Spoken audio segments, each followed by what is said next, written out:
నరేష్ 6వ తరగతి చదువుతున్నాడు. ఆ రోజు పాఠశాల వార్షికోత్సవానికి తల్లితో పాటు వెళ్ళాడు. వివిధ పోటీల్లో గెలుపొందిన విద్యార్థులకు ముఖ్య అతిథుల చేతుల మీదుగా బహుమతులు అందజేస్తున్నారు.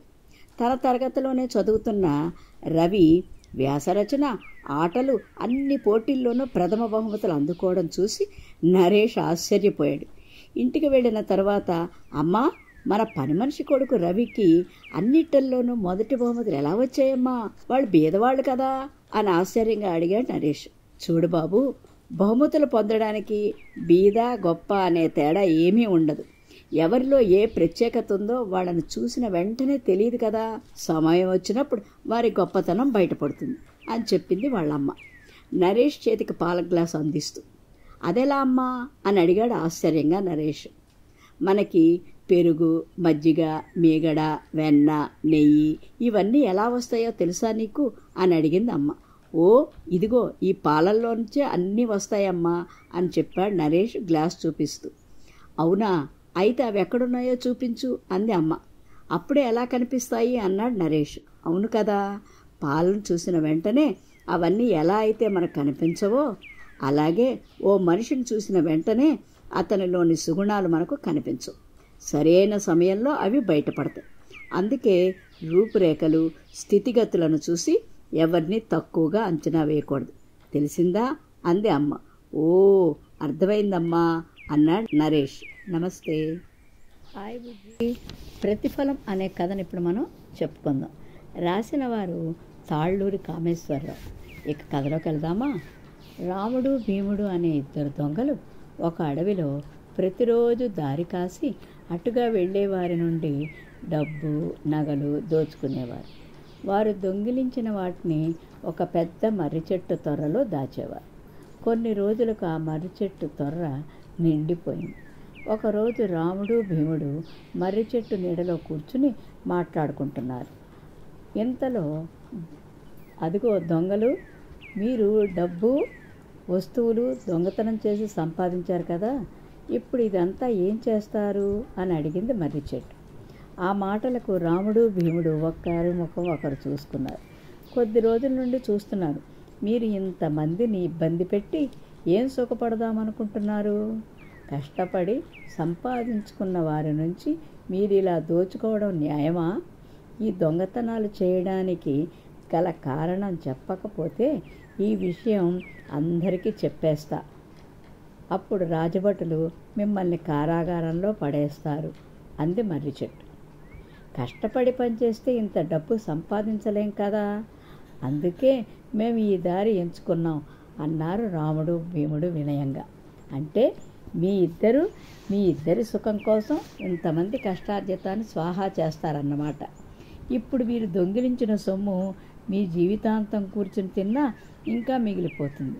అయినా ఈ దొంగ సొమ్ముతో మీరు అడుగడుగునా భయపడుతూ బ్రతుకుతారు. ఎందుకు వచ్చిన దొంగతనాలు? మనకు మనం సంపాదించుకున్నది రవ్వంతైనా దానితో తృప్తిగా బ్రతకవచ్చు. మనం సంపాదించుకున్న దానిలో మిగిలినది ఎవరికైనా దానం చేయడం నేర్చుకోవాలి అంది మర్రి చెట్టు. ఇతరుల కోసం మేమెందుకు కష్టపడాలి? దానివల్ల మాకేంటి లాభం? వాళ్ళు మాకేమైనా సాయపడ్డారా అన్నారు రాముడు, భీముడు. నేను మీ నుండి ఏం ప్రతిఫలాన్ని ఆశించి మీకు నీడనిస్తున్నాను? కట్టెలు ఇస్తున్నాను, మిగిలిన చెట్లు పళ్ళు, కాయలు ఇస్తున్నాయి అడిగింది మర్రి చెట్టు. రాముడు, భీముడు ఒక క్షణం ఆలోచించారు. నీవు చెప్పింది నిజమే, మేం కూడా నీలా ప్రతిఫలాన్ని ఆశించకుండా బ్రతుకుతాం. ఇతరులకు ఉపకారం చేయకపోయినా కనీసం అపకారం చేయకుండా బ్రతుకుతాం అని చెప్పి ఆ రోజు నుండి దొంగతనాలు మానేశారు. దొంగిలించిన సొమ్ము రాజుగారికి అప్పగించారు. సమాప్తం. అరుణపురంలో వీరమల్లు అనే దొంగ ఉండేవాడు. వాడు ఇళ్లకు కన్నాలు వేసి దారి కాచి ప్రజలను దోచుకుని జీవనం సాగించేవాడు. ఒకరోజు రాత్రి వీరమల్లు ఒక ఇంటికి కన్నం వేయబోతుండగా వాడికి లోపల మనుషులు మేలుకొని ఉన్నట్లు తెలిసింది. ఇద్దరు వ్యక్తులు మాట్లాడుకుంటున్నట్లు కిటికీలో నుంచి వినిపించింది. సంభాషణ జాగ్రత్తగా విన్నాడు. ఒక యువకుడు తన తల్లితో, అమ్మా, నేను రేపు తెల్లవారుతూనే పొరుగురు వెళ్ళాలి. అందుకని నాకు నా పాలు అన్నము, మట్టిపాలు అన్నము మూటలు కట్టి ఇవ్వు అన్నాడు. తల్లి సరేలే నాయనా అన్నది. తర్వాత తల్లి కొడుకులు ఇద్దరూ నిద్రపోయారు. ఈ సంభాషణ విన్న వీరమల్లు తాను వచ్చిన పని కూడా మరిచిపోయాడు. వాడికి కొడుకు అన్న మాటలు కొంచెం కూడా అర్థం కాలేదు. వాటి అర్థం ఏమిటో తెలుసుకోవాలని పట్టుదల పెరిగింది. దొంగతనం ఆపేసి ఇంటి చాటున మాటు వేశాడు. తెల్లవారుజామునే ఇంటిలో ఉండే తల్లి కొడుకులు నిద్రలేచారు. కొడుకు ప్రయాణానికి సిద్ధమవుతుంటే తల్లి వాడికి 2 మూటలు కట్టి ఇచ్చింది. తల్లి ఇచ్చిన 2 మూటలు తీసుకొని కొడుకు ఇంటి నుంచి బయలుదేరాడు. అతనికి కొంచెం వెనకగా వీరమల్లు కూడా బయలుదేరాడు. మధ్యాహ్నం అయింది. యువకుడు ఒక చెట్టు నీడన కూర్చున్నాడు. వీరమల్లు కూడా అదే నీడన యువకుడికి కొంత దూరంలో కూర్చున్నాడు. యువకుడు వీరమల్లు కేసు చూసి తన తల్లి కట్టి ఇచ్చిన మూటలు 2 విప్పి ఒకటి తన ముందు ఉంచుకొని రెండోది వీరమల్లు ముందు పెట్టాడు. ఆ యువకుడు ప్రవర్తన వీరమల్లుకు ఆశ్చర్యం కలిగింది. ఈ యువకుడు తనను ఎరగడు, తను ఆ యువకుడిని ఎరగడు. అయినా ఆ యువకుడు తాను అడగకుండానే తనకు ఆహారం పెట్టాడు. ఎరిగి ఉన్న వాళ్లకు కూడా జన్మలో ఎన్నడూ ఇలాంటి ఎలాంటి ఉపకారము చేయని వీరమల్లుకు యువకుడి ప్రవర్తన ఎంతో వింతగా తోచింది.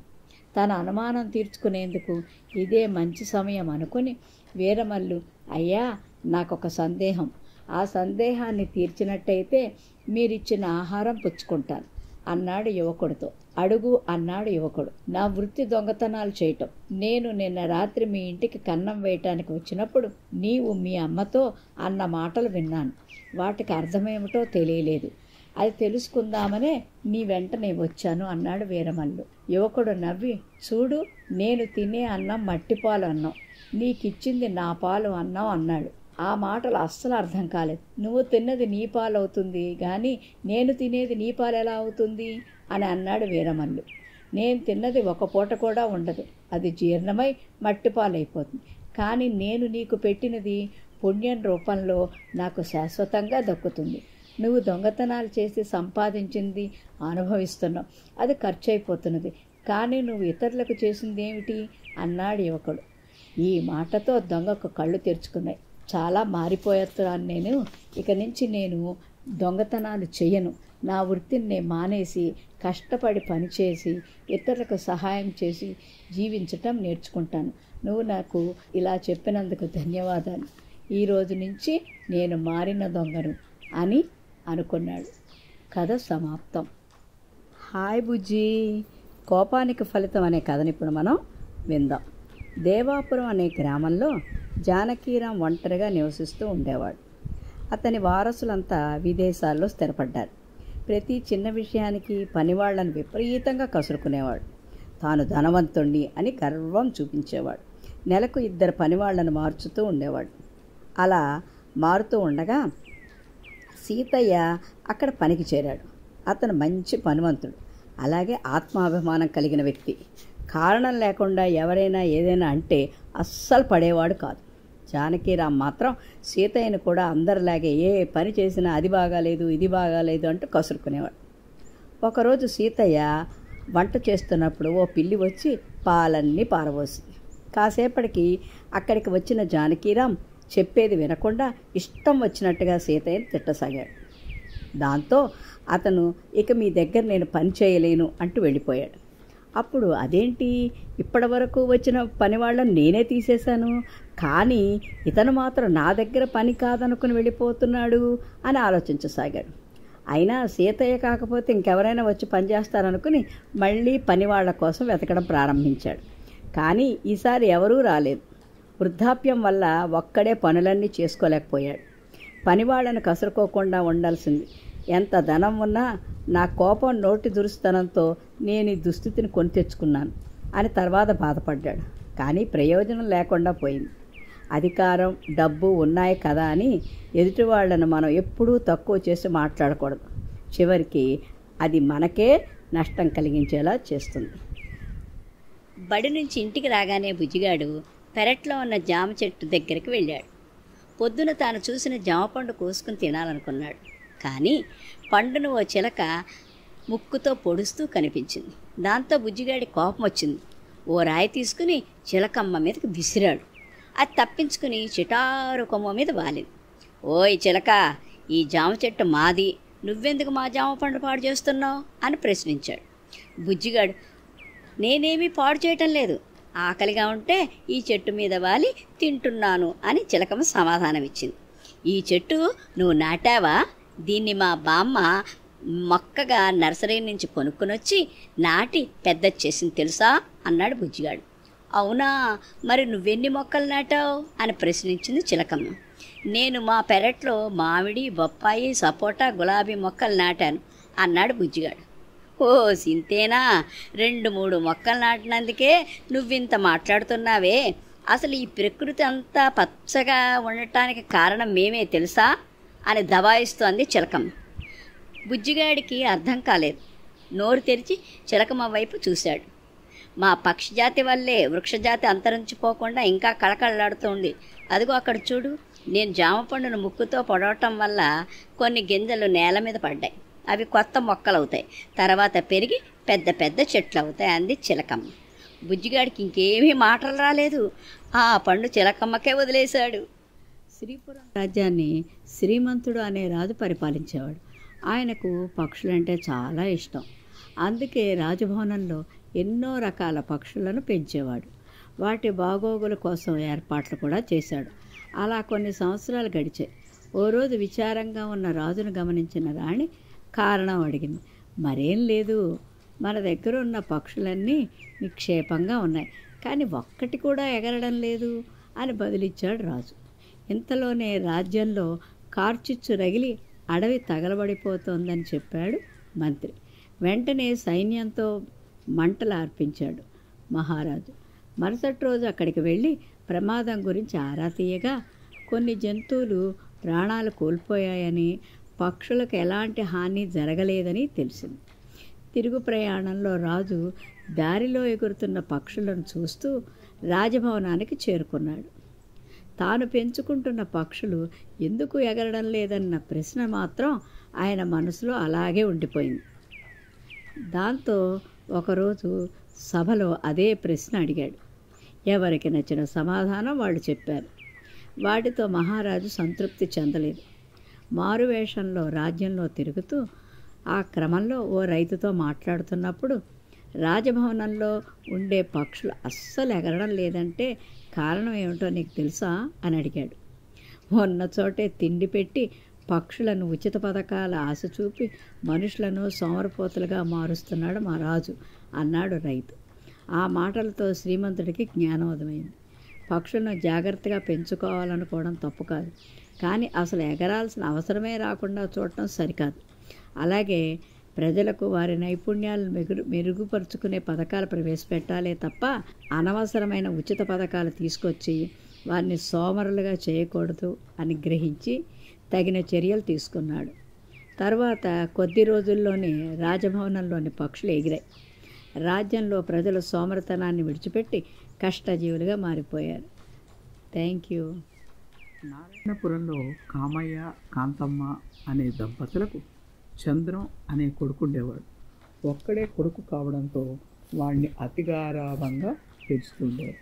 అల్లా చెల్లడిగా తిరుగుతూ ఊళ్ళో గొడవలన్నీ ఇంట్లోకి తెచ్చేవాడు. తల్లిదండ్రులకు ఊళ్ళో వాళ్ళకి సర్ది చెప్పేసరికి తల ప్రాణం తోక్కొచ్చేది. చంద్రం ఒక్కరోజైనా బడికి వెళ్ళిన పాపాన పోలేదు. 10 ఏళ్ళు నిండే నాటికి వాడికి కాగుడింతం కూడా సరిగ్గా రాలేదు. కామయ్య చదువుకోమని ఎంత చెప్పినా వినేవాడు కాదు. గట్టిగా చెబితే ఎదురు తిరిగేవాడు. రోజు రోజుకు చంద్రం అల్లరి హద్దు మీద సాగింది. కామయ్య, కాంతమ్మ ఎంత చెప్పినా వినేవాడు కాదు. పైగా జూదం ఆడటం కూడా నేర్చుకున్నాడు.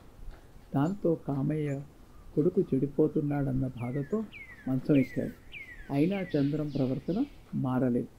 ఒకరోజు చంద్రం జూదం ఆడుతూ రక్షక భటులకు దొరికిపోయాడన్న విషయం తెలిసి మరింత కృంగిపోయాడు కామయ్య. తను మరణించే ముందైనా సరే కొడుకు ప్రవర్తన మార్చాలని నిశ్చయించుకున్నాడు. ఒకరోజు కామయ్య చెరసాల నుండి విడుదలై వచ్చిన చంద్రాన్ని దగ్గరకు పిలిచాడు. ఒక కవరు చంద్రం చేతికిచ్చి వాడితో ఇలా అన్నాడు. చూడు నాయనా చంద్రం, నేను చెప్పేది శ్రద్ధగా విను. రోజు చదువుకోమని నీకు ఎందుకు చెప్తున్నానంటే, మన పూర్వీకులు వాళ్ళ ముందు తరాల పిల్లలు ఎంత హీనస్థితిలో బతుకుతారో అని ముందుగానే ఊహించుకొని మన కోసం ఒక నిధిని తయారు చేసి ఒక దగ్గర భద్రంగా దాచారు. ఆ నిధి యొక్క వివరాలు ఈ కవరులో ఒక కాగితం మీద రాసి ఉంచారు. కానీ ఆ నిధి సంపాదించడం కోసం మన పూర్వీకులు ఒక షరతు విధించారు. అదేమిటంటే, మన వంశంలో ఎవరైనా సరే బాగా చదువుకున్న తర్వాతే ఈ కవరులో ఉన్న విషయం చదివి నిధి పొందవచ్చు. అలా కాకుండా చదివితే ఆ నిధి మాయమైపోతుంది. అందువల్ల నువ్వు బాగా చదువు పూర్తి చేసి ఆ నిధితో సుఖంగా జీవించు అంటూ కామయ్య ప్రాణాలు విడిచాడు.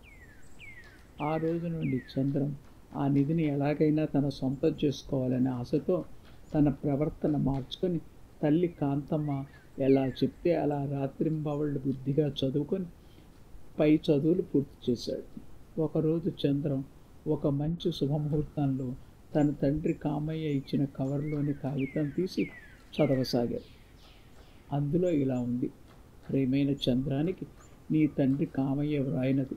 నువ్వు నిధి సంపాదించుకోవాలనే ఆశతో ఉన్నత చదువులు పూర్తి చేస్తావని ఆశిస్తున్నా. నిజానికి నిధి ఉందన్న విషయం అబద్ధం. నువ్వు చెడు తిరుగుళ్ళు తిరిగి పాడైపోతున్నావన్న బాధతో నిధి ఉందన్న విషయాన్ని అబద్ధం చెప్పి నేను ఇంతవరకు చదువుకునేవాళ్ళ చేశాను. నేను తప్పు చేస్తే క్షమించు. ఒక మంచి ఉద్యోగం సంపాదించుకుని నీకు నచ్చిన అమ్మాయిని పెళ్లి చేసుకుని భార్యాపిల్లలతో సుఖంగా జీవించు అని తండ్రి ఆ ఉత్తరంలో రాశాడు. చదవడం పూర్తి చేసిన చంద్రం తన తండ్రి కామయ్య తన తెలివితేటలతో చెడు మార్గంలో ప్రయాణిస్తున్న తనను మంచి మార్గంలోకి నడిపించి తనను బాగా చదువుకునేలా చేసినందుకు మనసులోనే తండ్రికి కృతజ్ఞతలు తెలుపుకున్నాడు చంద్రం. తర్వాత మంచి ఉద్యోగం సంపాదించుకొని పెళ్లి చేసుకొని తల్లి కాంతమ్మ యందు భక్తి శ్రద్ధలతో ప్రవర్తిస్తూ చంద్రం సుఖంగా జీవించసాగాడు. హాయ్ బుజ్జి. తెలివైన కోడిపుంజు అనే కథను మనం ఇప్పుడు చెప్పుకుందాం. అనగనగా ఓ అడవి. ఆ అడవిలో ఓ జిత్తులు మారి నక్క నివసిస్తూ ఉండేది. ఒక రోజున దానికి విపరీతమైన ఆకలి వేసింది. ఎంత వెతికినా ఆహారం దొరకలేదు. ఇంతలో దానికి చెట్టు కొమ్మ మీద కూర్చుని ఉన్న కోడిపుంజు కనిపించింది. దాన్ని చూడగానే నక్కకు నోరూరింది. ఏదో విధంగా దాన్ని చంపి తన ఆకలి తీర్చుకోవాలనుకుంది.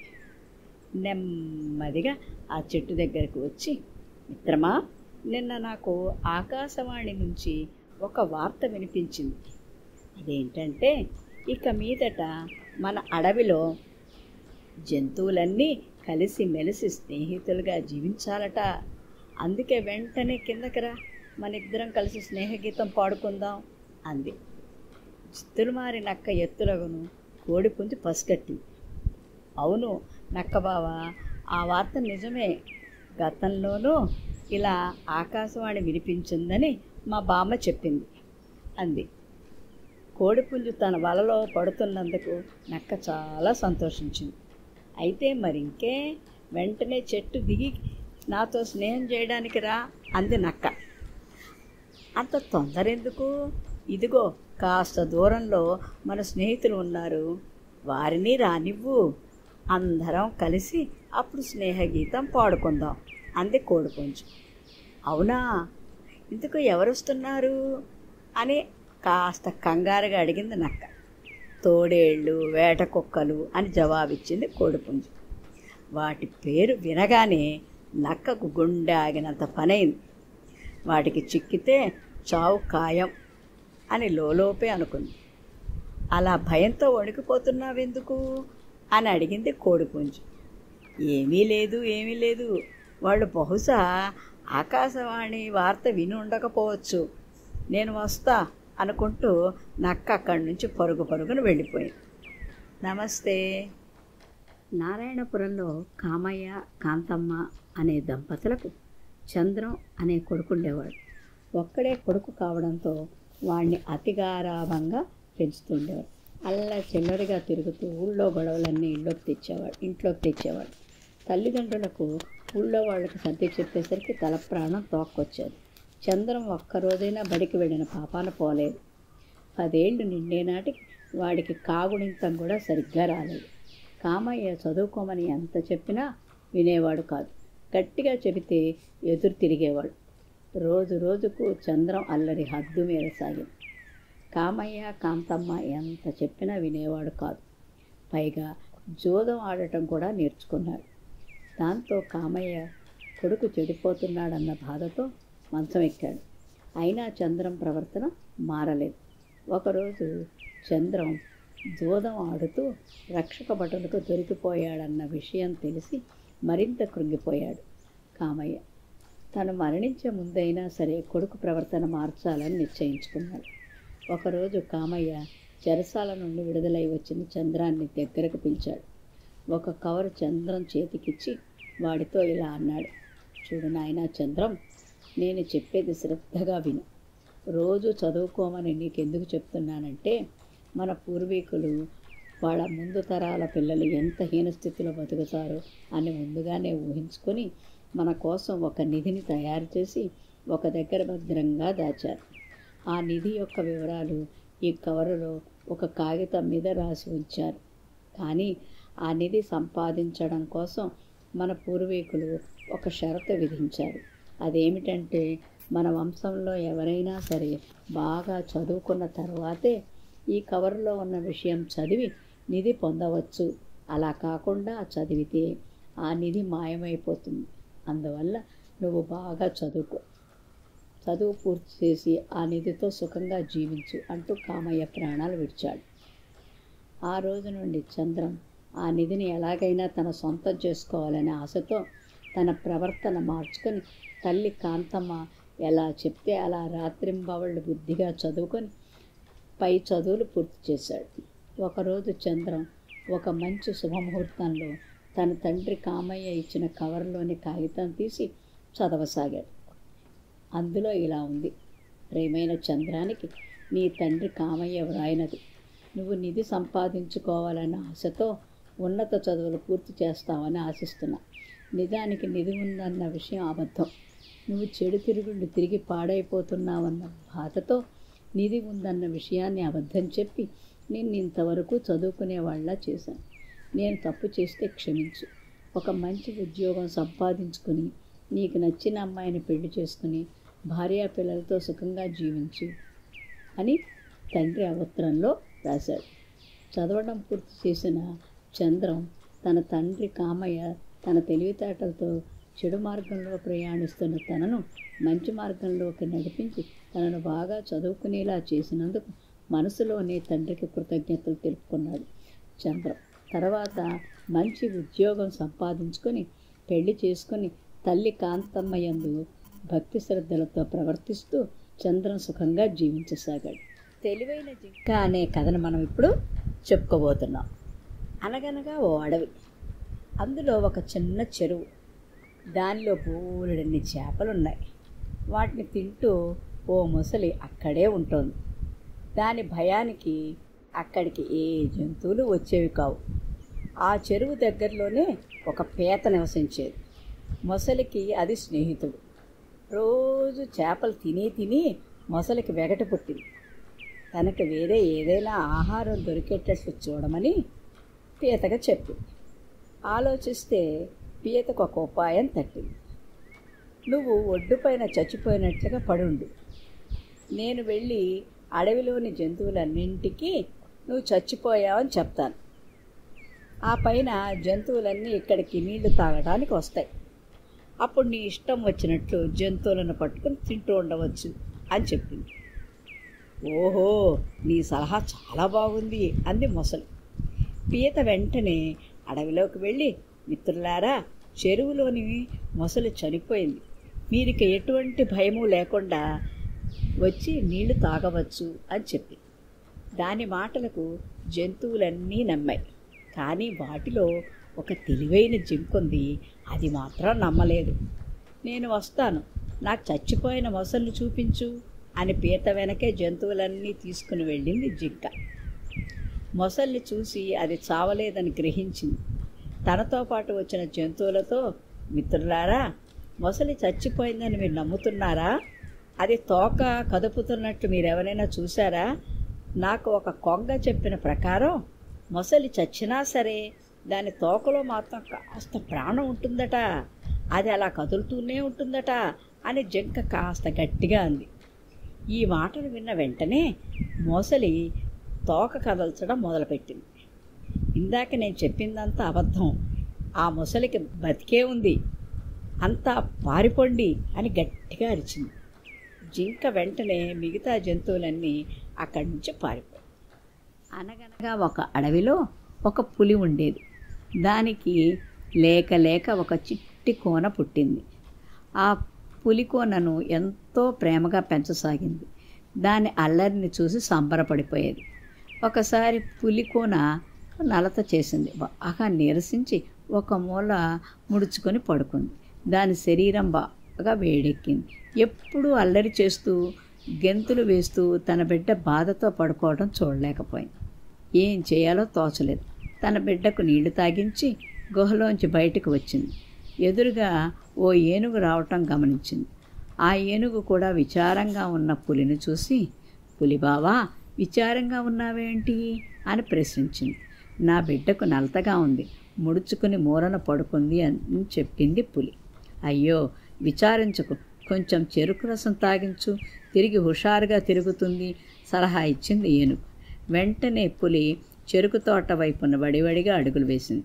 దారిలో ఎదురైన ఎలుగుబంటి, అంత వేగంగా వెళుతున్నావు ఎక్కడికేంటి పులిమామా అంటూ పలకరించింది. కారణం చెప్పింది పులి. ఓసి, దానికై భయపడుతున్నావా? కొంచెం తేనె నాకించామంటే చటుక్కున లేచి కూర్చుంటుంది అని ఎలుగుబంటి సలహా ఇచ్చింది. దాంతో పులి తేనె కోసం చింతలతోపు వైపు పరిగెత్తడం మొదలుపెట్టింది.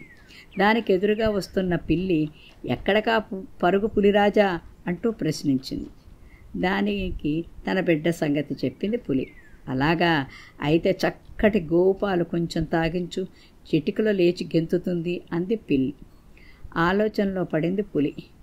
ఏనుగు చెప్పిన చెరుకు రసం తాగించాలా, ఎలుగుబంటి చెప్పిన తేనె నాకించాలా, లేక పిల్లి చెప్పిన పాలు తాగించాలా అని చివరికి ఆ మూడు చెప్పినట్టు చెరుకు రసం, తేనె, చిక్కటి గోపాలు మూడింటిని పట్టుకెళ్ళి తన బిడ్డతో తాగించింది. గడియలు గడుస్తున్నాయి, కానీ గుణం కనిపించలేదు. దాంతో దిక్కుతోచక బిడ్డను దగ్గరకు తీసుకుని బోరున ఏడవసాగింది పులి. సరిగ్గా అప్పుడే గుహ ముందు నుంచి వెడుతున్న మృగరాజు, సింహం, రాజువైద్యుడు, నక్క రెండు పులి ఏడుపు విని ఆగిపోయాయి. గుహ లోపలికి వెళ్ళి ఆరా తీసింది నక్క. వెంటనే బయటకు వచ్చి ఎదురుగా ఉన్న పొదల్లోంచి 3 రకాల ఆకులను కోసి బాగా నూరి ఆ పసర్ను పులికోనకు తాగించింది. వెంటనే పులికోన కళ్ళు తెరిచి ఆ వెంటనే తల్లిని చుట్టుకుని కడుపు నిండా పాలు తాగింది.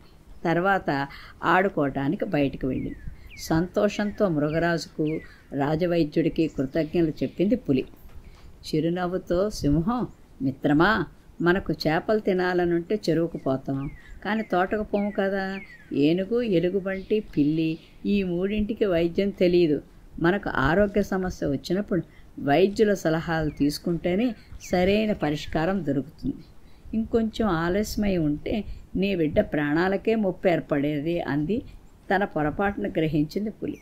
నాటి నుంచి సొంత వైద్యం జోలికి పోకుండా, వైద్యం తెలియని వారిని సలహా తీసుకోకుండా వైద్యుడి దగ్గరికి వెళ్ళటమే నేర్చుకుంది.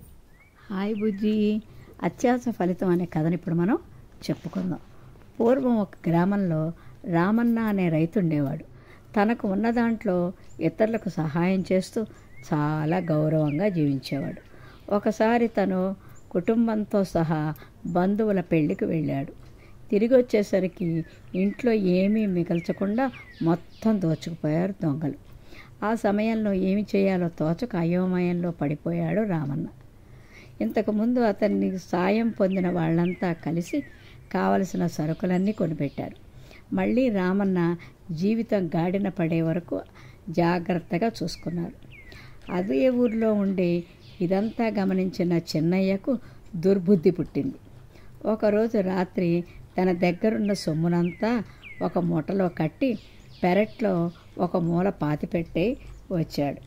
ఉదయాన్నే, అయ్యో మా ఇంట్లో దొంగలు పడి అంతా దోచుకుపోయారు అంటూ గగ్గోలు పెట్టాడు. అయినా గ్రామస్తులు ఎవరూ పెద్దగా స్పందించలేదు. ఎందుకంటే అతను ఇంతకుముందు ఎవరికీ ఎలాంటి సహాయమూ చేయలేదు. పైగా ఎక్కువ వడ్డీకి డబ్బులిచ్చి జనాలను ఇబ్బంది పెట్టేవాడు. 2 రోజులు చూసి తనకు ఎవరూ సహాయం చేయాలని అర్థమయ్యాక తన గోతిలో పాతిపెట్టిన సొమ్ము తీసి బీరువాలో పెట్టుకుందామనుకున్నాడు.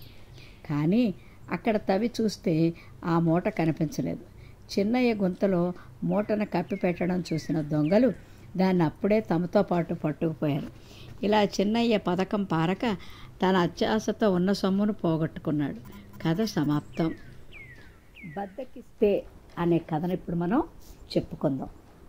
విద్యాధరుడు అనే గురువు దగ్గర మందనాథుడు అనే శిష్యుడు ఉండేవాడు. మందనాథుడిది కాస్త మందబుద్ధి.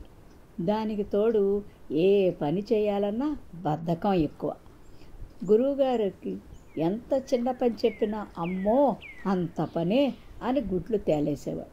ఒకసారి వర్షాకాలం దగ్గర పడుతుండడంతో విద్యాధరుడు వంట చెరుకు కోసం అడవిలో ఎండిపోయిన ఒక పెద్ద మానును కొట్టించి దానిని చిన్న చిన్న ముక్కలుగా చీల్చి పెద్ద రాశిగా పోయించారు.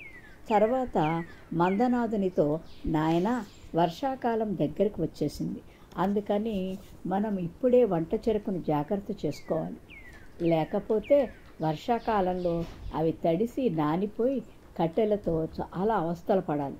అందుకే అడవిలో ఎండిపోయిన చెట్టును కొట్టించి చిన్న చిన్న కట్టెలుగా నరికించారు. ఇక నీవు వెళ్ళి వాటిని తీసుకొచ్చి ఆశ్రమంలో భద్రపరచు అని ఆజ్ఞాపించారు.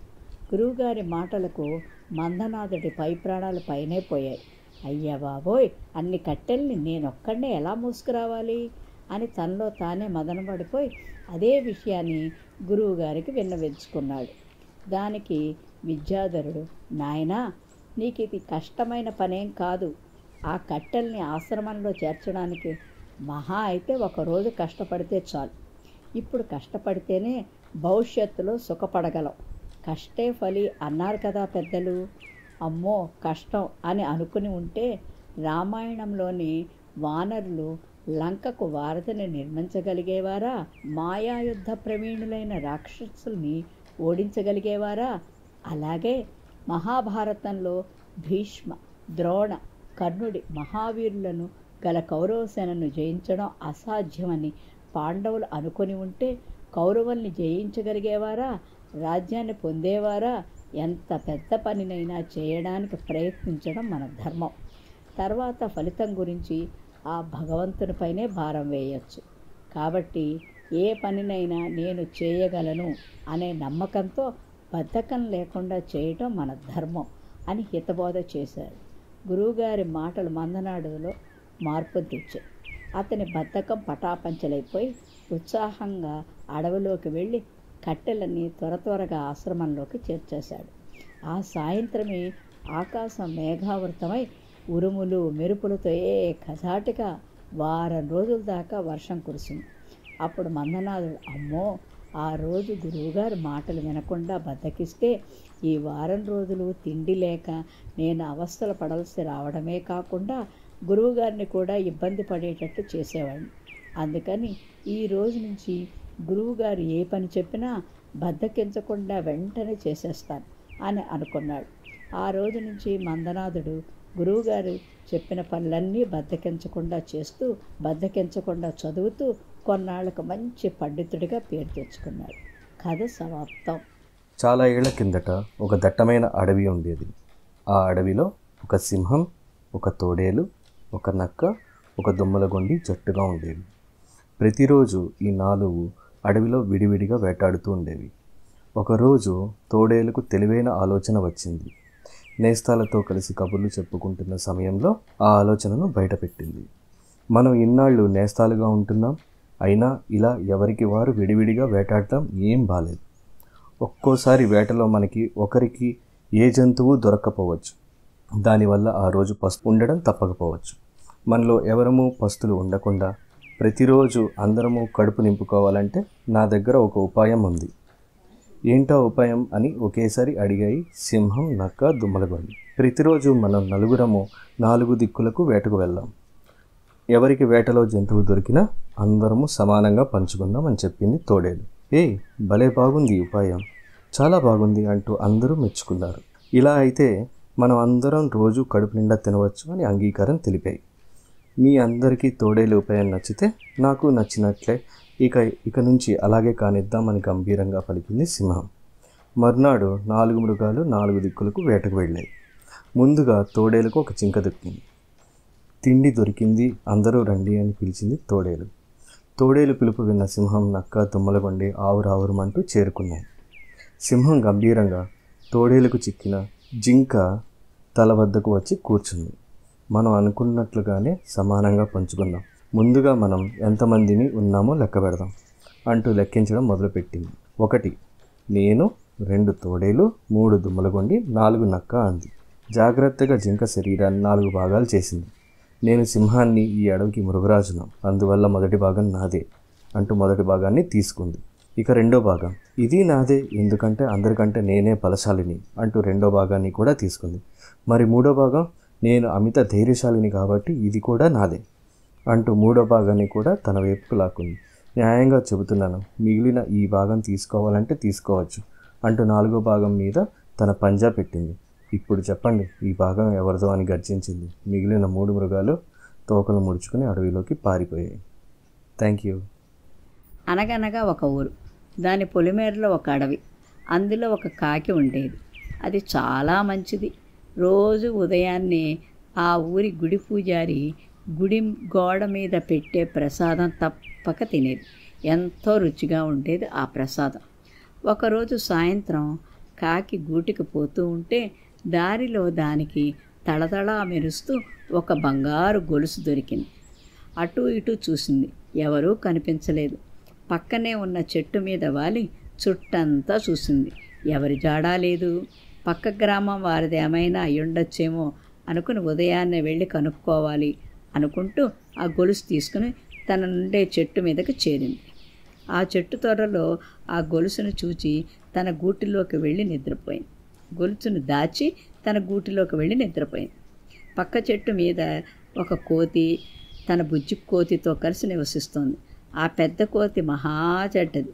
కాకి వచ్చి చెట్టు తొర్రలో ఏదో దాయడాన్ని ఆ కోతి గమనించింది. ఏం దాచిందో చూడాలనుకుంది. నెమ్మదిగా ఆ చెట్టు మీదకు వెళ్ళి తొర్రలోకి తొంగి చూసింది. మెరుస్తున్న గొలుసు కనపడడంతో దాన్ని చేజిక్కించుకుని గబుక్కన తన చెట్టు ఎక్కేసింది. అందమైన ఆ గొలుసును తన బుజ్జి కోతికి అలంకరించుకోవాలనుకుంది. ఉదయాన్నే నిద్రలేచిన కాకి చెట్టు తొర్రలో చేయి పెట్టింది, కానీ గొలుసు దొరకలేదు. కంగారు పడుతూ పక్క చెట్టు మీదున్న కోతిని, మిత్రమా, రాత్రి ఇందులో బంగారు గొలుసు పెట్టాను, ఎవరైనా తీయటం చూసావా అని అడిగింది. అబ్బే, నేనేం చూడలేదే అని చెప్పింది కోతి. సరే అంటూ ఎప్పట్లా గుడి దగ్గరకు వెళ్ళింది కాకి. దానికోసం ప్రసాదం తీసుకొచ్చిన పూజారి విచారంగా ఉండటం చూసిన కాకి, స్వామి, ఎందుకో విచారంగా కనిపిస్తున్నారు అని అడిగింది. నా బిడ్డ పెళ్ళికని నిన్న పట్నం వెళ్ళి బంగారు గొలుసు కొన్నాను. అడవి మార్గంలో తిరిగి వస్తుండగా ఎక్కడో గొలుసు పడిపోయింది అని చెప్పాడు పూజారి. స్వామి, విచారించకండి, ఆ గొలుసును నేను వెతికి పెడతాను అని ధైర్యం చెప్పి అడవిలోకి వెళ్ళింది కాకి. గూటికి చేరిన కాకి కోతి కంగారు పడుతూ ఆ చెట్టు ఈ చెట్టు ఎక్కుతూ కిచకిచమని అరవటం గమనించింది. ఏమైంది, ఎందుకా కంగారు అని కోతిని అడిగింది కాకి. తన బుజ్జి కోతి చెట్టు కింద ఆడుకుంటూ తప్పిపోయిందని చెప్పింది. అవునా, ఉండు నేను చూసొస్తా అని కోతికి భరోసా ఇచ్చి బుజ్జి కోతి కోసం అడవంతా గాలించింది కాకి. ఒకచోట దానికి కోతులు పట్టేవాడు బుట్టలో బుజ్జి కోతి కనిపించింది. వాడిని తన బలమైన ముక్కుతో గాయపరిచి బుజ్జి కోతిని వెంట పెట్టుకొని చెట్టు దగ్గరికి చేరింది కాకి. బిడ్డను చూడగానే కోతి ఆత్రంగా వెళ్ళి గుండెకు హత్తుకుంది. అప్పుడు కోతికి తన తప్పు తెలిసొచ్చింది. ఎవరైనా తమకు చెందినది పోగొట్టుకుంటే ఎంత బాధపడతారో అర్థం చేసుకుంది. వెంటనే బంగారు గొలుసు తీసుకొచ్చి కాకికిస్తూ, క్షమించు మిత్రమా, ఈ గొలుసును దొంగిలించింది నేనే అంటూ తలదించుకుంది కోతి. గొలుసును చూడగానే కాకి కళ్ళు మెరిసే. వెంటనే దానిని ముక్కు కరుచుకొని గుడివైపు ఎగిరింది. కథ సమాప్తం. ఒక అరణ్యంలోని మర్రి చెట్టు త్వరలో ఒక చెకుముకి పక్షి నివసిస్తూ ఉండేది. ఒకరోజు మిట్ట మధ్యాహ్నం వేళ అది విశ్రాంతి తీసుకుంటుండగా చెట్టు క్రింద నుంచి బాధగా మూలుగుతూ ఉన్న శబ్దం వినిపడింది. బాగా బలిసి ఉన్న ఒక నక్క కన్నీళ్లతో నోరు తెరుచుకుని మూలుగుతూ పడుకొని ఉండటం పక్షి కంట పడింది. వెంటనే చెట్టుపై నుండి, నక్క మిత్రమా, ఏమిటి నీకు వచ్చిన కష్టం అని అడిగింది. రొప్పుతూ ఉన్న నక్క నిదానంగా తలెత్తి పైకి చూసి, ఓ పక్షి మిత్రమా, ఏమని చెప్పను, ఈరోజు ఉదయం నేను ఒక కుందేలును చంపి తింటుండగా ఒక ఎముక నా పళ్ళ మధ్యలో ఉండిపోయి గుచ్చుకుంటూ నన్ను బాధిస్తోంది. నోరు మూయడానికి, ఏ ఆహారము తినడానికి కూడా వీలు లేకుండా అడ్డుపడుతోంది అంది బాధగా. పక్షి నక్క మీద చాలా జాలి కలిగింది. అది నక్కతో, నువ్వు బాధపడవలసిన పని లేదు, నోరు తెరుచుకో, నేను నీ పళ్ళ మధ్య గుచ్చుకున్న ఎముకను తొలగిస్తాను అంది. నక్క అలాగేనని నోరు తెరుచుకొని కూర్చుంది. చెకుముకి పిట్ట కిందకి వచ్చి నక్క నోట్లోకి తన ముక్కను పోనిచ్చి సుతారంగా ఎముకను బయటికి లాగేసింది. నక్క సంతోషంగా, పక్షిమిత్రమా, నా విపరీతమైన బాధను పోగొట్టి నా ప్రాణాన్ని కాపాడావు. ఈరోజు నుంచి నేను సంపాదించిన ఆహారంలో సగం వాటా నీకు ఇస్తాను. ఇక నుంచి మనం ప్రాణ స్నేహితులం అంది. అప్పటి నుంచి నక్క, చెకుముకి పిట్ట రెండూ స్నేహంతో చాలా కాలం కలిసి ఉన్నాయి. కానీ ఏ రోజు నక్క పక్షికి ఒక చిన్న మాంసం మొక్క ఇచ్చిన పాపాన పోలేదు. ఒకరోజు చెకుముకి పక్షికి ఎంత తిరిగినా ఆహారం దొరకలేదు. చివరికి నీరసంగా చెట్టు పైన కూర్చుంది. అప్పుడు కింద ఓ పెద్ద జింక మాంసం తింటూ నక్క కనిపించింది. పక్షి సంతోషంగా, నక్క మిత్రమా, అలా ఆకలిగా ఉన్నాను, నాకు కొంచెం ఆహారం ఇవ్వవా అని అడిగింది. నక్క హేళనగా చూసి మాంసం నములుతూ, నేను నీకు ఆహారం ఇవ్వటమా, ఇదంతా నాకే సరిపోతుంది, ఇంకా నీకెక్కడివ్వను అంటూ పరిహాసం చేసింది. అప్పుడు పక్షి, నీవే కదా మిత్రమా ఆ రోజు నిన్ను కాపాడినందుకు సగం వాటా ఆహారం ఇస్తానన్నావు, ఇప్పుడు సగం అక్కర్లేదు, నాకు సరిపడేంత మాత్రమే ఇవ్వు చాలు, మరెప్పుడు ఇవ్వకు అంటూ ప్రాధేయపడింది. ఏయ్ తిక్క పక్షి, నీతో నాకు స్నేహమా, జాగ్రత్త, ఆ రోజు నువ్వు నా నోటిలో దూరిన మొక్కను బయటికి తీసి పడేసినందుకు సంతోషించు, లేకపోతే ఆ రోజునే నిన్ను నోట్లో పెట్టుకుని తినేద్దును అంది పరుషంగా. ఆ మాట విని చెకుముకి పిట్ట చాలా బాధపడి ఎలాగైనా తగిన శాస్తి చేసి నక్క మీద పగ తీర్చుకోవాలని మనసులో నిశ్చయించుకుంది. వెంటనే వేగంగా కిందకి ఎగురుకుంటూ వచ్చి నక్క కునికన్నును ముక్కుతో గట్టిగా పొడిచింది. నక్క కన్ను రక్తం తారంగా తీవ్రమైన బాధ కలిగించింది. వెంటనే అది నేలంతా పొర్లుతూ ఓళ పెడుతూ గట్టిగా రోధించసాగింది. పక్షి, చెట్టుపైకి వెళ్ళి ఆపదలో నిన్ను కాపాడినందుకు కృతజ్ఞతైనా లేదు నీకు, కుడి కన్ను పోయినా బాధలేదు, ఎడమ కన్ను బాగా ఉన్నందుకు సంతోషించు అని అక్కడి నుంచి ఎగిరిపోయింది. కథ సమాప్తం. పూర్వం ఓ చక్రవర్తి దగ్గర రమణయ్య అనే తోటమాలి ఉండేవాడు. చక్రవర్తికి చెట్లన్నా మొక్కలన్నా ప్రాణం. తన ఉద్యానవనాన్ని చక్కగా చూసుకుంటున్న రమణయ్య అన్నా ఎంతో ఇష్టం. కానీ తోటమాలి మాత్రం చాలా మోసకారి. తనకు చక్రవర్తి అండదండలున్నాయన్న గర్వంతో చాలామందిని మోసగించేవాడు. అవతలి వాళ్ళు కూడా చక్రవర్తికి భయపడి రమణయ్యను ఏమీ చేయలేకపోయేవారు. ఒకరోజు ఓ వర్తకుడు దుస్తులను గాడిద మీద వేసుకొని బజారులో అమ్ముతున్నాడు. రమణయ్య అతని దగ్గరకు వచ్చి, నాకు ఇవన్నీ కావాలి, వీటన్నిటినీ ఎంతకు అమ్ముతావు అని అడిగాడు. 10 వెండి వరహాలు అని సమాధానమిచ్చాడు వర్తకుడు. రమణయ్య బేరం ఆడకుండానే వర్తకుడు అడిగినదంతా ఇచ్చేశాడు. వ్యాపారి చాలా సంతోషంగా దుస్తుల మూటలను గాడిద మీద నుంచి దించబోయాడు. అప్పుడు రమణయ్య, మూటలు దించుతున్నావేం, నేను మూటలతో పాటు గాడిదను కూడా కొన్నాను కదా అని వాదించాడు. అయ్యా, నేను చెప్పింది కేవలం దుస్తుల ధరనే. ఈ గాడిద నాకు కొడుకుతో సమానం. ఇదే నాకు ప్రాణాధారం. ఇది లేకుండా నేను ఉండలేను. కావాలంటే ఓ 2 వరహాలు తగ్గించుకొని 8 వరహాలకు దుస్తులు తీసుకోండి అని వ్యాపారి ప్రాధేయపడ్డాడు. అయినా రమణయ్య వినలేదు. ఇలా ఈ వివాదం న్యాయాధికారి వద్దకు చేరింది. రమణయ్య చక్రవర్తి దగ్గర తోటమాలి అని న్యాయాధికారికి తెలుసు. అతనికి అనుకూలంగా తీర్పు ఇవ్వకుంటే చక్రవర్తికి తన గురించి చెడుగా చెబుతాడు అని భయపడ్డాడు. అందుకే తప్పంతా వ్యాపారిదే అని తీర్పు చెప్పాడు.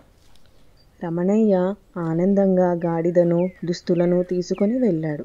వ్యాపారి మాత్రం ఏడుస్తూ ఇంటికి చేరాడు. తనను కన్న కొడుకుల అల్లారు ముద్దుగా పెంచుకున్న యజమాని దూరం కావడాన్ని గాడిద తట్టుకోలేకపోయింది. దీంతో రాత్రంతా అది పెద్దగా అరుస్తూనే ఉంది. దాని ఓండ్రకు రమణయ్యకు నిద్ర రాలేదు.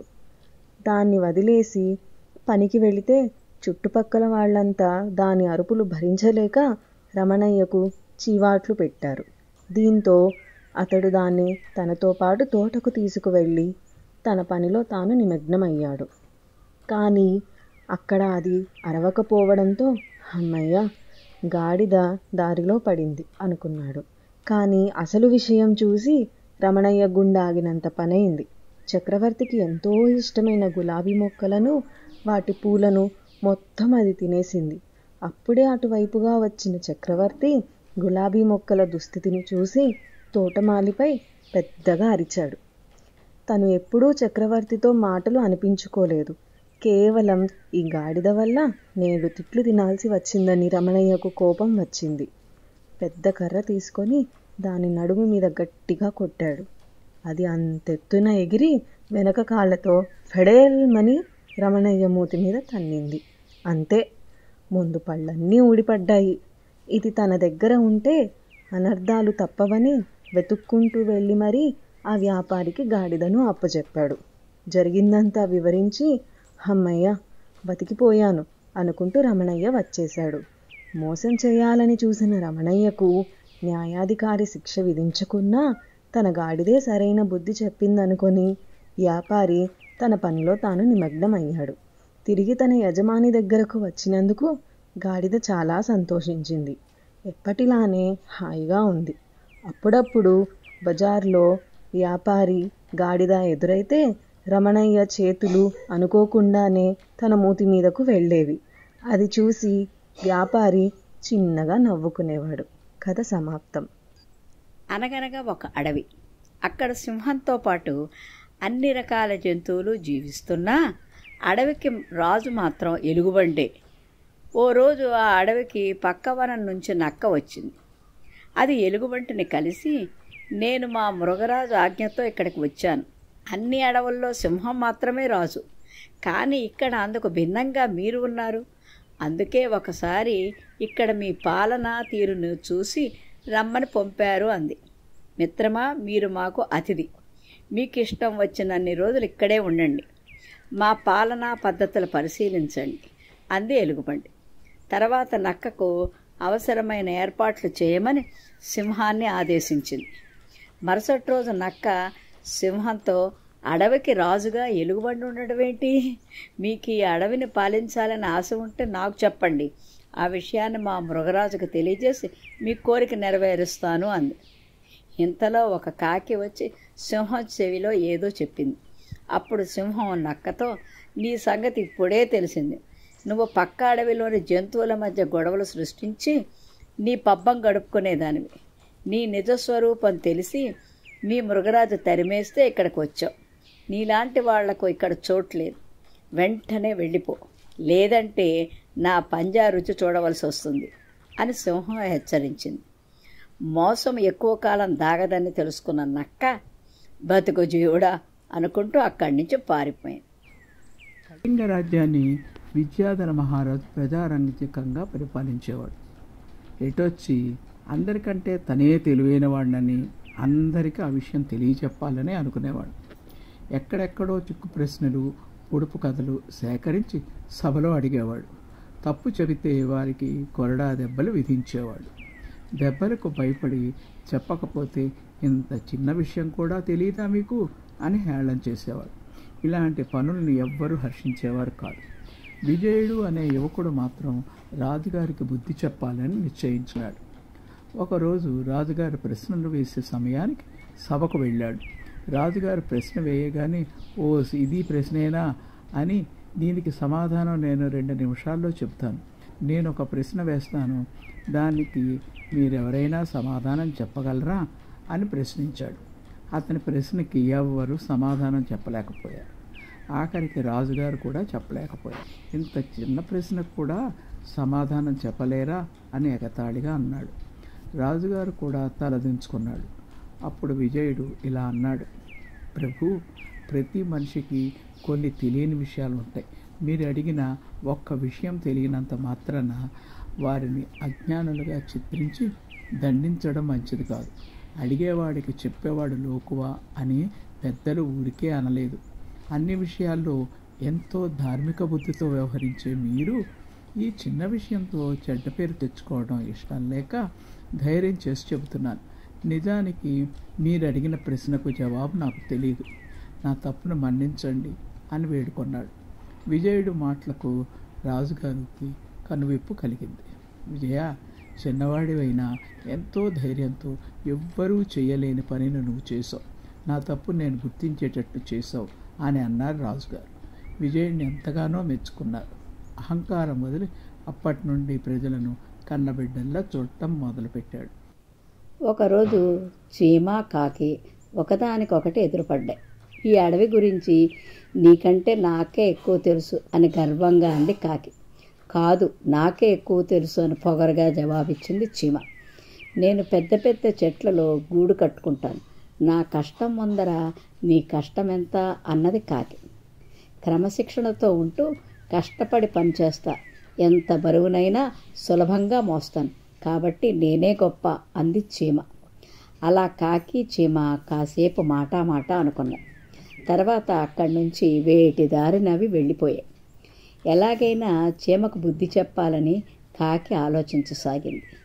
అటు చీమ కూడా కాకి తల పొగరును దించాలనుకున్న సమయం కోసం ఎదురు చూడసాగింది.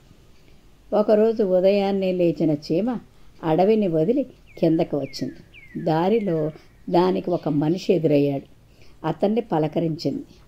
ఆకాశాన్ని తాకే అంత ఎత్తున్న చెట్లు, పెద్ద అడవిని నేను చూపిస్తాను. నీకు చాలా ఉపయోగపడతాయి. మంచి ఆదాయం కూడా వస్తుంది. నాతో రా అంది.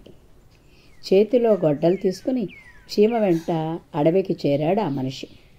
అక్కడున్న మహావృక్షాలను చూసి, ఇంత పెద్ద అడవి గురించి నాకు తెలియలేదేమిటి?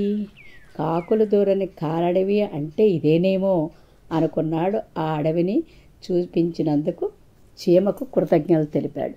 మరుసటి రోజు రంపాలతో 10 మంది కూలీలను తీసుకుని ఆ అడవికి వెళ్ళాడు.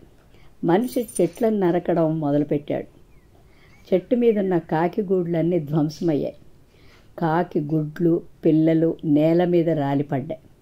ఆ దారుణం చూడలేక కాకి బాధతో అక్కడి నుంచి ఎగిరిపోయింది. అడవిలో ఉన్న చెట్లన్నీ నరికించి లారీల్లో పట్నం వైపు తరలించాడు ఆ మనిషి. కాకికి తన బుద్ధి చెప్పాననుకుని సంబరపడిపోయింది చీమ. మరునాడు కాకి వెళ్ళి మనిషిని కలిసింది. అడవిలో ఉన్న మట్టి సారవంతమైనది. అక్కడున్న రాళ్ళు చాలా ఖరీదైనవి. కంకర్ మిషన్ ఒకటి పెట్టి కొండలన్నీ పిండి చేయవచ్చు అని చెప్పింది. ఆ మట్టితో ఇటుకలను తయారు చేయవచ్చు అని కూడా సలహా ఇచ్చింది. వెంటనే ఆ మనిషి ఆ అడవిలో 4 కంకర్ మిషన్లు ఏర్పాటు చేయించాడు. వాటితో కొండలను మొక్కలు చేశాడు. మట్టిని తవ్వి ఇటుకల బట్టీలు వేశాడు. దీనితో చీమల పుట్టలన్నీ ధ్వంసమయ్యాయి. చీమకు తగిన బుద్ధి చెప్పానని కాకి సంతోషపడింది. అలా ఒకదానికొకటి పాట నేర్పాయని సంబరపడ్డాయే తప్ప తాము కోల్పోయిన గూళ్ళ గురించి ఆలోచన రాలేదు ఆ రెండింటికి. ఆ విషయాన్ని గ్రహించేసరికి అడవిలో వాటికి స్థానం లేకుండా పోయింది. ఆ ప్రాంతానికి మనిషిని రప్పించి తప్పు చేశామని కుమిలి కుమిలి ఆడవటం మొదలుపెట్టాయి. ఒకరినొకరు అసూయ ద్వేషాలతో మనం చేసుకున్నాం, మన తప్పేంటో ఇప్పటికైనా మనం గ్రహించుకుని అన్ని జీవాలు ఒకటేనన్న భావంతో బతకడం చాలా మంచిది. ఇక నుంచి మనం ఐకమత్యంగా ఉందాం అని అనుకున్నాయి ఆ 2 జంతువులు. చివరికి 2 కలిసి వేరే అడవిని వెతుక్కుంటూ వెళ్ళాయి. చంద్రగిరి పొలిమేర దాటిన తర్వాత ఒక పెద్ద అడవి ఉండేది. అందులో చాలా రకాల జంతువులు నివసించేవి. ఒకరోజు ఒక జింక దాని బిడ్డను తీసుకుని ఆహార సేకరణకు వెళ్ళింది. అలా నడుస్తూ ఉండగా జింకపిల్లకు సీతాకోక చిలుకలు కనిపించడంతో వాటి వెంట పరిగెత్తి దారి తప్పిపోయింది. కాసేపటికి వెనక్కి తిరిగి చూసిన తల్లి జింకకు దాని బిడ్డ కనిపించకపోవడంతో కంగారు పడిపోయింది. చాలాసేపు వెతికినా ప్రయోజనం లేకపోవడంతో ఒకచోట ఏడుస్తూ కూర్చుంది. అది చూసిన కోతి వివరాలు కనుక్కుంది. ఇక రెండూ కలిసి జింకపిల్ల కోసం అడవంతా గాలించడం మొదలుపెట్టాయి. ఆ జింకపిల్ల దారి తెలియక ఏడుస్తూ ఓ పులి గుహలోకి వెళ్ళసాగింది. అప్పుడే అటువైపుగా వస్తున్న కోతి, తల్లి జింక అది గమనించాయి. కానీ ఎదురుగా పులి వస్తుండడంతో ఏమీ మాట్లాడకుండా ఉండిపోయి గుహలోకి వెళుతున్న జింకపిల్లను చూసి, పులిరాజా, మనకు విందు భోజనం నేరుగా గుహలోకే వచ్చేసింది అంది నక్క. ఆ మాటలు విని, ఇందాకే కదా కడుపు నిండుగా తిన్నావు, దాన్ని రేపు ఉదయాన్నే తినేద్దాం, ఎందుకైనా మంచిది, ఆ జింకపిల్ల బయటికి పారిపోకుండా కాపలా ఉండు అని చెప్పి నిద్రపోయింది పులి. అలాగేనంటూ సమాధానమిచ్చి కాసేపటికి నక్క కూడా నిద్రలోకి జారుకుంది. అదే అదునుగా వెంటనే కోతి గుహలోకి వెళ్ళి జింకపిల్లని తీసుకొచ్చింది. అది పరిగెత్తుకుంటూ వచ్చి తల్లిని గట్టిగా కాగలించుకుంది. బయటికి వచ్చినప్పుడు చాలా జాగ్రత్తగా ఉండాలి. అమ్మ లేకపోతే ఇంకెవరైనా పెద్దవాళ్ళ వెంట ఉండాలి. పొరపాటున ఇలా దారి తప్పిపోతే చాలా ప్రమాదం జరుగుతుంది తెలుసా. మేము సమయానికి వచ్చాం కాబట్టి సరిపోయింది, ఇంకెప్పుడు ఇలా చేయొద్దు, సరేనా అని అన్నాయి కోతి, తల్లి జింక. అలాగేనంటూ జవాబిచ్చింది జింకపిల్ల. ఇక మూడూ కలిసి వాటి నివాసానికి బయలుదేరాయి. నమస్తే. దేవగిరి గ్రామానికి ఆనుకొని ఒక పెద్ద అడవి ఉండేది. ఆ అడవి మధ్యలో నుంచి ప్రవహించే నది చుట్టుపక్కల కోతులు జీవించేవి. వాటిల్లో పిల్లకోతి పవనం కూడా ఒకటి. అది మహా తింగర్ది. అల్లరి చేష్టలు మానుకోమని చెప్పినా వినేది కాదు. నదికి ఒకవైపున చెట్టు మీద నుంచి మరోవైపు ఉన్న చెట్టు మీదకి దూకుతూ ఉండేది. ఆ ఆట ప్రమాదకరమని మిగతా కోతులన్నీ వారించినా అస్సలు వినేది కాదు. ఒకసారి ఆ పిల్లకోతి అలాగే గెంతుతూ నదిలో పడిపోయింది. ఈత రాకపోవడంతో గట్టిగా అరవసాగింది. కోతులు చూస్తూనే ఉన్నా ఆ ప్రవాహంలోకి దూకే సాహసం ఎవరూ చేయలేదు. ఇంతలో ఆ నీళ్లలోనే ఉన్న ఓ పెద్ద చేప పవనాన్ని వీపు మీదకి ఎక్కించుకుని, ఈత రానప్పుడు ప్రమాదకరమైన ఆటలు ఎందుకు ఆడటం అంది. నాకు ఈత రాదని ఎవరు చెప్పారు, వచ్చు అంటూ బడాయికిపోయింది పిల్లకోతి. ఈదుకుంటూ ఒడ్డుకు చేరకుండా అరిచావెందుకు మరి అంది చేప. ఎవరో ఒకరు రాకపోతారా అనుకున్నాను. ఎంతలో నువ్వు వచ్చి నాకు సహాయం చేసే అదృష్టాన్ని సొంతం చేసుకున్నావు. నువ్వెలాగూ నన్ను ఒడ్డుకు చేరుస్తావు కదా, ఆ మాత్రం దానికి నేను ఇది కష్టపడటం ఎందుకు అని అహం ప్రదర్శించింది పవనం. సాయాన్ని పొందుతూనే దాన్ని తక్కువ చేసి మాట్లాడడం చేపకు కోపం తెప్పించింది. దాంతో ఒక్కసారిగా పవనాన్ని నీళ్లలో పడేసింది.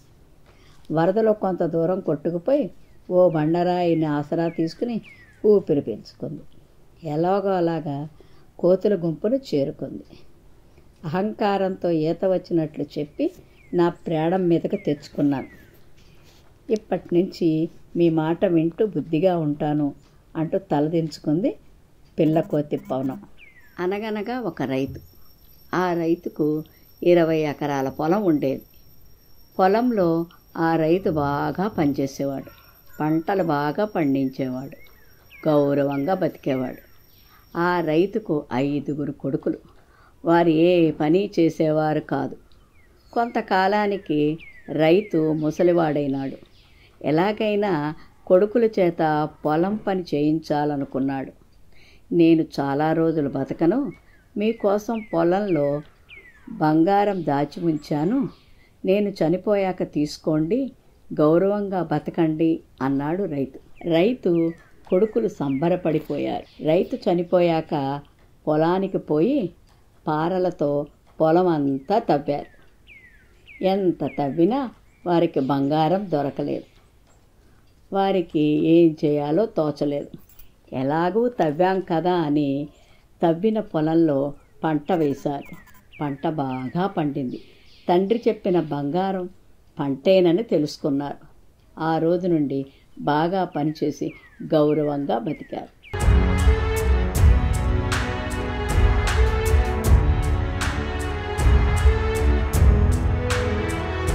మీ మీరు మరిన్ని వీడియోలు చూడాలంటే మన ఛానల్ను సబ్స్క్రైబ్ చేయండి. పక్కనున్న బెల్ ఐకాన్ని ప్రెస్ చేయండి.